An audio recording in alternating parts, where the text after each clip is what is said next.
It's 5:05 and welcome into a Friday edition of the Carolina Journal News Hour. News Talk 1110 99.3 WBT. I'm Nick Craig. Good morning to you. Earlier this week, we talked about a legal battle between Democrat Governor Josh Stein, the state treasurer, and the state legislature, I should say. We do have an update on that this morning. The North Carolina Court of Appeals yesterday rejected Governor Josh Stein's request to delay proceedings in a dispute over his authority to make appointments to vacant statewide judicial seats and the State Utilities Commission. The case's name is Stein v. Hall, and it pits the governor against State Treasurer Brad Briner and the Republican-led General Assembly. Of course, Stein, the governor, Hall, the Speaker of the North Carolina House.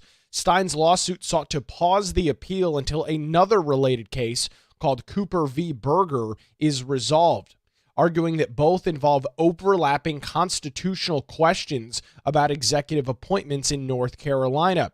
However, an appellate's court, while they had a different thought on this, judges yesterday denied that motion and set a firm schedule requiring briefs by September the 12th, that's a week from today, and having this case wrapped up and concluded a month from now on October the 6th with no extensions. The trial court had ruled in June that lawmakers unconstitutionally restricted the governor's power to fill judicial vacancies. However, they did upheld changes granting State Treasurer Brad Briner one of the governor's utility commission appointments and altering the Building Code Council voting rules. Both sides appealed as it was a split decision from the trial court. Briner's lawyers pressed for an expedient review, arguing that swift resolution was in the public interest, while accusing Stein of trying to stall after previously seeking to speed up the case. Legislative attorneys agreed with the treasurer, warning that blocking statute created uncertainty and irreparable harm to state governance. Stein's team, however, countered that waiting for the ruling in another case that is at the Court of Appeals, Cooper v. Berger, waiting for that decision would prevent duplicative arguments and streamline the court's work, since both cases question legislative changes to executive appointment powers. However, lawmakers dismissed that reasoning, saying that this issue in this case was distinct and urgently needed to be resolved. So at debate in all of this is provisions of Senate Bill 382, which was passed over then Democrat Governor Roy Cooper. He did veto that legislation, and the lawmakers came back to Raleigh and dealt with the case and provided the governor his final veto override after his 8 years in office. This legislation made structural changes to state government. The law required that Governor Stein select judicial appointments from a party-recommended list and shifts one of the Utilities Commission seats from the governor's appointment authority to the treasurer's. The change allowed Briner to appoint Donald Vandervaart, a former McCrory administration official, to the commission as of July 1st, where he has been sitting since that period of time. The broader battle touches a long-standing separation of powers dispute that exists in North Carolina, with both parties appealing aspects of the trial court's ruling. The appeals court's expedited schedule ensures that this ongoing debate over the governor's appointment authority will remain front and center over the next month or so. Again, the court's denying the governor's attempt to slow walk this and slow this thing down. All the parties will have to have all of their legal briefs in by next Friday, and then the court will make its final decision on October the 6th. We'll keep an eye on this case and the other one, Cooper v. Berger. Both of them deal with appointment authorities between the General Assembly and the governor. Continued coverage over on our website, carolinajournal.com, and right here on the Carolina Journal News Hour, where it's now 5:09, News Talk 1110 99.3 WBT. We have been talking a lot about tariffs over the last couple of months here on the Carolina Journal News Hour and, of course, over on our website, carolinajournal.com. We've got some new details this morning out of the major tractor and farm appliance manufacturer, John Deere. To walk us through some of those details, Katie Zender, carolinajournal.com, joins us on the News Hour. Katie, just in the last couple of days or last week or so, we've seen some legal challenges with tariffs. This continues to be a major story across the United States and, of course, here in North Carolina.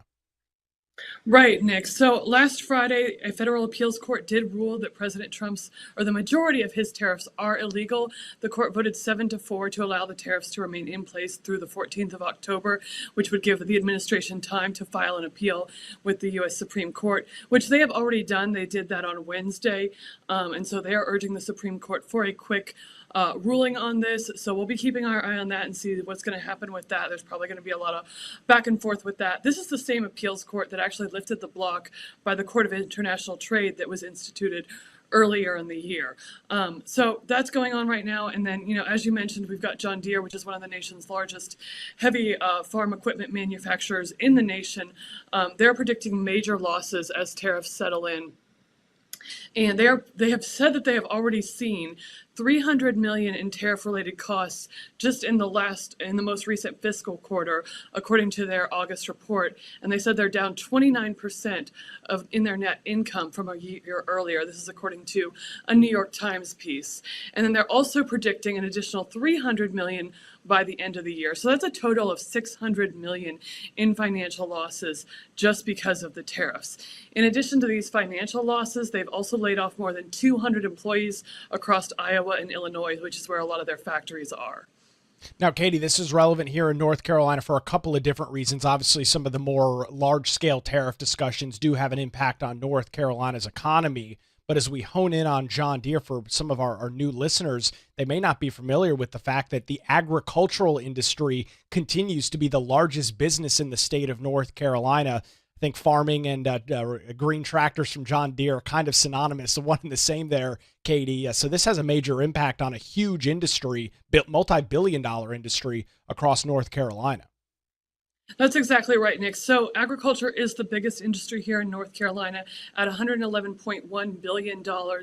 And one of the major crops here in North Carolina is soybeans, and it's a very machinery heavy crop. So this is something that's going to impact John Deere, because a lot of these soybean farmers are using tractors and harvesters and whatnot to cultivate their crop and to harvest their crop. And so this is really expected to hit North Carolinian farmers particularly hard. And when crop prices are high, farmers have a lot of extra cash, so that's when they're purchasing new equipment because they have a surplus of cash. But crop prices have not been high recently. They've actually been down. In fact, according to the New York Times, soybean prices are down 40% from the mid-2022 high. And North Carolina farmers are really kind of getting a double whammy as far as being hit with tariffs, because they're getting hit with the tariffs from steel and aluminum at 50%. And this is one of the tariffs that was actually exempted from the appeals court ruling earlier or later last week, is that one is actually going to stay in place no matter what the U.S. Supreme Court rules on Trump's appeal, because those were filed under a separate law. So those steel and aluminum tariffs at 50% are actually going to remain in place, at least right now, until we see something happen with that. And so the farmers are getting hit with that, not only from John Deere, because obviously they're using a lot of steel and aluminum to make the tractors, but farmers use steel and aluminum in parts they order for farm equipment and in different just areas of agriculture and farming. But then they're also getting affected by the retaliatory tariffs that China placed on U.S. soybeans back in March. Now, according to the U.S. Office of the Trade Representative, North Carolina exported $446 million worth of soybeans in 2022.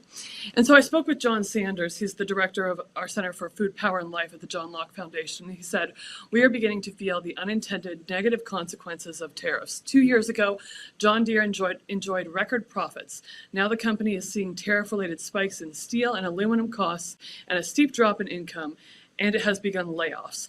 Normal market ins and outs are hard to navigate, but these impacts from policy changes resound throughout the economy." And he goes on. And to speak to those layoffs, I already said, John Deere has laid off more than 200 employees, but they employ more than 30,000 employees across 60 facilities. More than 3/4 of their machines are assembled in the United States. 25% of their components are used in products sourced abroad. And they also are predicting a 15 to 20% decrease in the sales of large agricultural machinery. And they're expecting that decline in sales to continue into 2026. So this is something that we're going to continue to feel in the agriculture industry for at least the next year or so, Nick. And then just some general stats on, soybeans in North Carolina and the United States. According to the USDA, they reported that approximately 1.63 million acres of soybeans were harvested in North Carolina in 2023, which is a little bit down from 1.68 million in 2022. Soybeans are the fifth in cash crop receipts for North Carolina. Soybeans accounted for 5.7% of farm cash receipts in 2023 in North Carolina. And then a couple months ago, I spoke with Charles Hall. He's the executive director of the North Carolina Soybean Producers Association. And he said that in 2022, across more than 5,000 farms produced soybeans across all 100 counties. But that's predominantly in the Piedmont and Coastal Plains regions. And he also said that most soybean farmers grow other crops such as corn, cotton, tobacco, and sweet potatoes, some of our other major North Carolina crops. Now, Katie, this morning, of course, we're talking about the economy, talking about some of the economic impact on John Deere and some of the farms as it relates to that. But we're not even talking, of course, about the weather and the impacts that storms have had on the state of North Carolina as we approach the one-year unfortunate anniversary of Hurricane Helene out in the western half of the state, eastern flooding from tropical storms and subtropical systems. The farmers just seemingly can't get a break on any direction with everything going on. As you noted, low prices, farm equipment costs going up, of course, Mother Nature. I mean, it's just such an unfortunate situation for such a big business across our state. That's exactly right, Nick. And earlier in the year, the North Carolina Department of Agriculture actually opened applications for a kind of a grant program for farmers that had sustained crop losses in 2024 because of Hurricane Helene. We had a drought last year, like all of these different things. So yeah, it's definitely been a very difficult time for farmers between tariffs and all the natural disasters that we've had in the last year.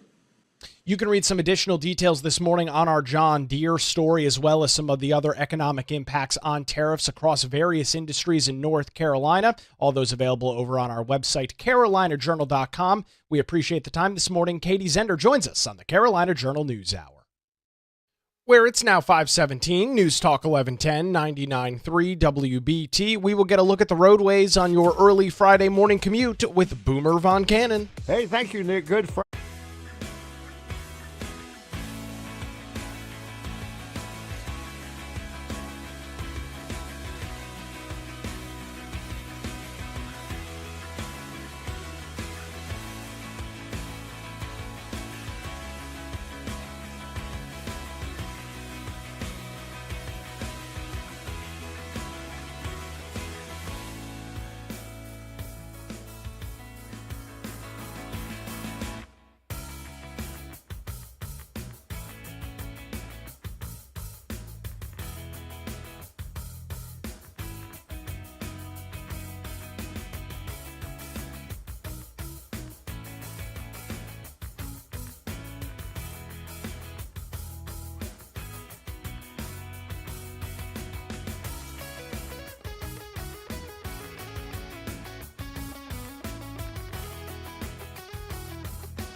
It's 523. Welcome back to the Carolina Journal News Hour. News Talk 1110 99.3 WBT. The North Carolina Department of Transportation will soon name bridges across the state in honor of 23 fallen state troopers, including one who died in the line of duty back in 1937.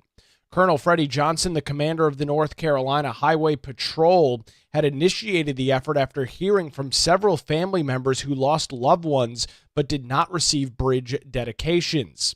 The commander of SHP said in a press release, quote, "We felt that it was very important to get everyone recognized for the sacrifice that they made. To the families, it's like it happened yesterday, and to see the heartfelt thanks from many of them has made this project so worthwhile." The State Highway Patrol partnered with the North Carolina Department of Transportation, which is the agency responsible for road and bridge dedications, after discovering that the names of fallen soldiers were fallen officers were somehow overlooked. NCDOT Secretary Joey Hopkins said in a press release, quote, "For many years, North Carolina has been naming bridges to honor law enforcement officers killed on the job. But for many different reasons, 23 officers were never honored. So we've been working with the State Highway Patrol since last spring to make sure that these officers are properly recognized for their sacrifice." Now, normally when a law enforcement officer or emergency responder is killed in the line of duty, a family member or friend completes an application and petitions their local government to pass a resolution requesting that the state name a bridge to honor said fallen officer or first responder. The resolution is then referred to NCDOT, and they work with the Highway Patrol to research the officer and the circumstances around the death. Following state policy, NCDOT staffers must ensure that the request has strong support from a local community and the family if they so want that dedication to take place. NCDOT staff then drafts a resolution which the North Carolina Board of Transportation considers, and when it is approved, NCDOT staff coordinates an event with officials to dedicate the bridge. This project was a major undertaking due to extensive research that was needed. Shelley Heath, the staff contact for NCDOT's Road and Bridge Naming Committee, and her supervisor, Brian Mayhew, NCDOT's state traffic engineer, have been working with the State Highway Patrol for about a year since this initiative first came along. He said that the bridge naming effort was a major undertaking because of extensive research that was needed to identify the fallen officers and verify their stories with community members and their families. Family and friends of the fallen, she said, were difficult to locate as several officers were killed many decades ago, like Officer Moore, who was shot to death near Goldsboro back in 1937 when questioning two men hauling a load of meat in a stolen vehicle. Sometimes a family or friends start an application but unfortunately do not complete it, according to DOT. In other cases, people may not have realized that such an honor even existed, like the family of Trooper Jackie Daniel. Daniel was killed in 1994 after a tractor trailer hit his cruiser while he was helping a stranded motorist in Charlotte. When Daniel's daughter realized her father could be honored in this way, she said she was very proud, in the press release noting, quote, "It means that when people see his name, they'll know he was such a great man who served his community and would do anything for them. It makes me and my family so proud to know that my dad was such a legacy for all of the work he did throughout the community." In its 96-year history, 70 members of the State Highway Patrol have unfortunately died while on the line of duty. And since this project began in the spring of 2024, NCDOT has completed all but 7 of the bridge dedications. DOT expects to have all 23 fallen officers honored across the state of North Carolina. Most of those honorary dedications taking place in the area in which those individuals lived or served. They hope to have that wrapped up here by the end of 2025. A great story to pass along this morning. You can read some additional details on that and this process, which is, I'll admit, a rather interesting one, over on our website this morning, carolinajournal.com. That story's headline, NCDOT to honor 23 fallen state troopers with bridge namings. That's available over at carolinajournal.com. It's now 5:28 on the Carolina Journal News Hour. News Talk 1110, 99.3 WBT. We will get another look at the roadways on your early Friday morning commute. We'll take a look at traffic with Boomer Von Cannon. Hey, thanks a lot, Nick. We have an incident now.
It's 5:35. Welcome back to the Carolina Journal News Hour. News Talk 1110 99.3 WBT. Good Friday morning to you. Crime has been a big discussion across the United States over the last couple of weeks. President Donald Trump deploying National Guard and taking control, at least in a temporary basis, of the Metropolitan Police Department. That has sparked some interest across the nation on crime in cities. And well, we've got an interesting story this morning. Winston-Salem ranks number 14th on the Federal Bureau of Investigation's recently released list of the top 30 cities with the highest crime rates. This list has come under scrutiny following the president's attempt to crack down on crime in Washington, D.C. The cities that made the FBI's top 30 list had at least 100,000 residents and had the highest number of violent crimes per 100,000 people or per capita. John Guzet, a senior fellow of legal studies at the John Locke Foundation, said it's no surprise that crime in the District of Columbia has dropped sharply following Trump's National Guard deployment. He pointed to multiple studies of policing tactics that have shown very clearly that visible law enforcement discourages criminal activity. The John Locke Foundation has long argued for putting more police officers in high-crime neighborhoods, but staffing levels have unfortunately been moving in the opposite direction in recent years, especially in the communities that need more officers due to accelerating or increased worth of crime. Guzet told the Carolina Journal, quote, Winston-Salem is a prime example of a community that badly needs more police officers on the streets, but it's not alone. Crime rates in Durham, Fayetteville, and Greensboro are also much higher than the rest of the state. In fact, when it comes to murder, they have generally been worse than Winston-Salem. We need to find a way to put more police officers on the street in all four of those cities. Whether the president can or should send National Guard troops is a different question, according to Guzet. The District of Columbia falls under federal authority, but North Carolina's cities do not. Unless the governor makes a request or there is an extreme situation such as a natural disaster or other sort of event, the president does not have the authority to deploy National Guard troops in various states. We've seen that battle play out between the governor of Illinois and the mayor of Chicago and President Trump over the last couple of days. According to a recent Carolina Journal poll, 63.2% of voters say that they are concerned about neighborhood crime and safety. Of those, only 23.8% said they weren't very concerned at all, and 39.5% were somewhat concerned in the dealing with crime in their areas. Other voters across the state of North Carolina also remained heavily concerned about crime in their neighborhoods. According to the poll, nearly 68% of black voters said that they were concerned about crime. Of those, 38.5% said they were very concerned. Voters were also asked to select three types of crime that they thought they were the most concerned about. Traffic safety was number one at 46%. Followed by drug-related crime issues at 43.4%, property crime at 36.1%. The list goes on. Cybersecurity threats, 27.8%, violent crime, 25.8%, and as well as gang activity at 12%. This has been a very interesting discussion to watch unfold. Earlier in the week, we talked about some of the commentary and played you some audio from representatives of North Carolina, including Congressman Brad Knott, speaking in Washington, D.C., about the president's attempt to crack down and clean up crime in the District of Columbia. This discussion does continue to be a major national discussion, pinning the president against the cities and states like Illinois and others with incredibly high crime rates in cities like Chicago. You can read some additional details on this FBI report that, again, does show Winston-Salem as the 14th state, or 14th city, rather, on the FBI list of high crime across the United States. That full study is available over on our website this morning, carolinajournal.com. The headline, Winston-Salem among top U.S. cities for crime. It's now 5:40 on the Carolina Journal News Hour. News Talk 1110, 99.3 WBT. Unfortunately, another company that was planning to bring jobs to the state of North Carolina is not coming to fruition. To walk us through some of those details this morning, Teresa Opeka, CarolinaJournal.com, joins us on the News Hour. Teresa, this has been a pretty concerning trend. We've seen a couple of these announcements over the last few months. A lot of jobs promised, some decent salaries. Unfortunately, it's falling by the wayside. What are you tracking out of Edgecombe County this morning? Sure, Nick. Thanks for having me. So Natron Energy is the latest company to make that announcement. They're a California-based company that they plan to build the first of its kind U.S. gigawatt scale sodium ion battery plant in Edgecombe County near Rocky Mount. But they ceased operating on Wednesday, gave the notification to their employees in both California and Michigan. But the big story here in North Carolina is that a proposed factory that was supposed to be built. And again, it just seems like we have so many of these announcements coming out each month.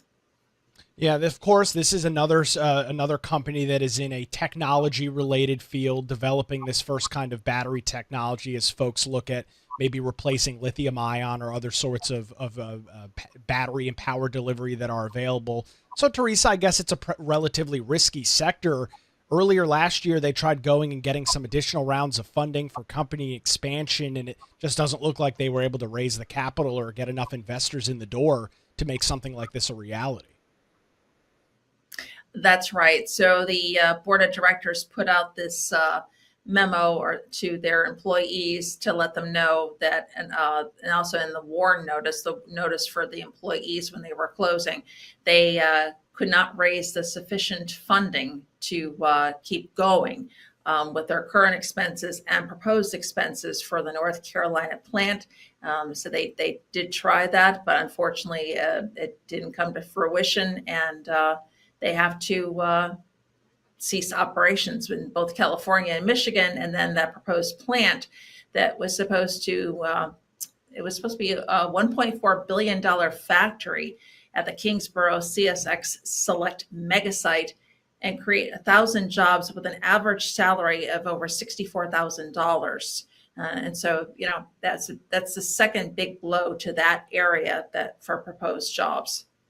You talk about that salary, that's almost $20,000 more, at least on average, than the median income in Edgecombe County, Teresa. So not only were these 1,000 jobs coming to the area, of course, bolstering the economy there, but that's a very significant salary for that area of the state. Right, correct. It's a mainly rural area, so that would have been a huge boost to the people there and who need some really good paying jobs. Costs are going up every day. We see that, whether it's your grocery bill, electric bill. So yeah, it's a pretty big loss. In addition, you say it was supposed to have an annual payroll impact of nearly $77 million and just bring so much money into the economy, the state's economy. 1.4, I believe it was $1.4 billion, or rather, $3.4 billion into the state's economy. So yeah, another huge blow to that area and also to the state's economy as well. You mentioned that this was built on one of these mega sites. These are kind of popping up around the state, areas that predominantly maybe in the past had large manufacturing or kind of being revitalized and trying to entice new business to move there. That you said this is the second major announcement of a company that was supposed to start some operations outside the Rocky Mount area that's no longer happening? Correct. So Chinese-owned Triangle Tire in 2017 announced that they would be building a tire making operation at that same site, promising about 800 jobs and roughly $580 million investment. But unfortunately, in May of 2022, the company pulled out of the project. So, it's just, you try to be hopeful, especially in a rural area where the economy is lacking, as opposed to maybe areas like Charlotte or Raleigh or, different areas of that in nature. So it was not any good news for that area. We've talked about in the past, a couple of weeks ago, Teresa, we were talking about VinFast and some other companies throughout North Carolina that had this fruit dangled in front of them known as a JDIG grant, a Job Development Improvement Grant from the state of North Carolina, as well as some other economic incentives, including the state building out infrastructure and roadways. Was this company that we're talking about this morning in Edgecombe County, were they eligible for JDIG grants? Were they approved for any of that? Yes. So the state awarded the company $21.7 million JDIG grant for Wow. a 12-year term, and also $30 million from the North Carolina Mega Site Readiness Program that would get the site prepared to, get, electricity, things of that nature, get it all ready, with the expectation the project would grow the state's economy by, with, like we said, $3.4 billion. And of course, they did not receive any of that funding. It was all contingent on providing the jobs that they did agree to. What was noted in many different reports is that this is one of the fastest announcements of a JDIG grant gone bad, if you want to go that way. It just was a short announcement. They just announced last year that they were proposing this factory, and then pulled out this year.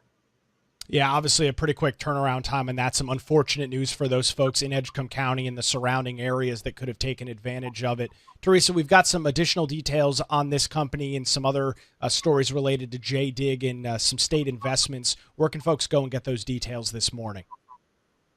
Sure, they can head on over to carolinajournal.com. We appreciate the update. Teresa Opeka joins us on the Carolina Journal News Hour.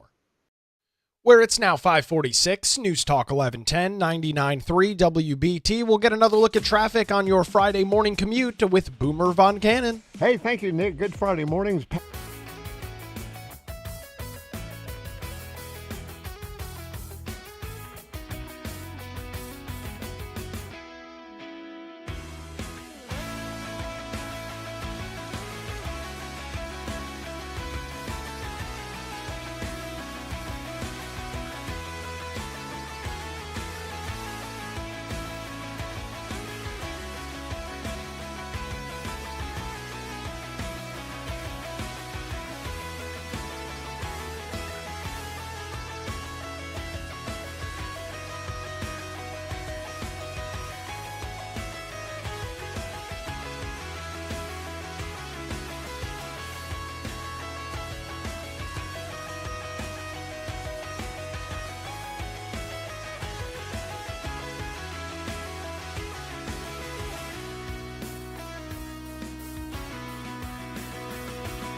The 6th annual WBT Little Heroes Blood Drive continues, headed your way Thursday, September the 11th. WBT and the One Blood Big Red Bus will be at the brand new Woody's Auto Service Center in Rock Hill from 10 a.m. to 3 p.m. We'll be broadcasting live and encouraging you to make a life-saving blood donation. It's the 6th annual WBT Little Heroes Blood Drive, headed your way next Thursday, September the 11th.